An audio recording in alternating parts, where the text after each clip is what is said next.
studentė Europos akademijoje, taip pat esu lektorė ir ne tik semiuosi tų žinių, bet ir dalinuosi tomis žiniomis. Ir šiandien aš noriu pasidalinti vieną tokią, manau, irgi svarbią informaciją, kuri aktuali, ne tik moterim, tiesiog aktuali šeimoms. Aš turiu omeny, kad mes diskomfortą nuo dulkių tikrai jaučiame daugelis ir tos dulkės jos yra visur. Na, dabar galbūt nusišypsosit galvodami, kad jau ne, pas mane tai tikrai nėra dulkių, nes aš valau labai tvarkingai kiekvieną dieną namus ir jokių dulkių neturiu. Iš dalies galbūt ir taip, tačiau noriu ir paprieštarauti dėl to, kad yra tokių dulkelių.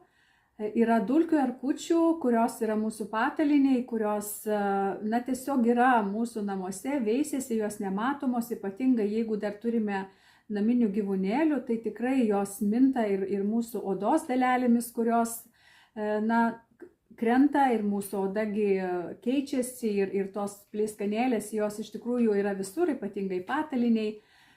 Ir krenta ir ant kilimų, ir tiesiog visame kame, ir vėliau tiesiog ir į orą pakyla, ir mes kvėpuojame tuo oru, kas yra tikrai labai nesveika ir ypatingai rizika čia įvairių alerginių susirgymų, įvairių odos susirgymų, kurie gali būti paveikti šitų alergenų. Tai yra žmonės vidutinio, vyresnio amžiaus, ypatingai jeigu silpnesnis imunitetas.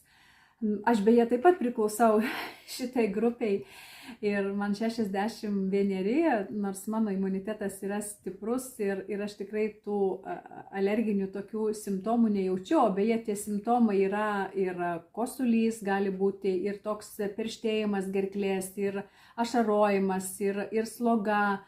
Visa tai išduoda, kad iš tikrųjų tokių alergenų mes namuose turime.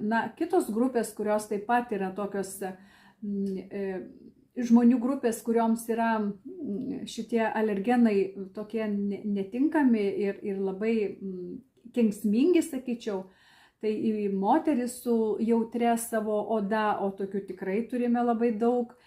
Tai yra kūdikiai be abejo, tai yra besilaukiančios mamos, taip kad mes tų žmonių grupių, kuriems tai labai aktualu ir tikrai turime ir dėl to būtina apie tai kalbėti.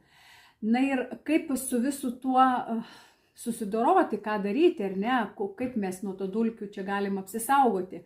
Tai yra kompanija sukūrusi tokį prietaisą, siurblį, kuris yra mums didžiulis pagalbininkas šitoje vietoje. Ir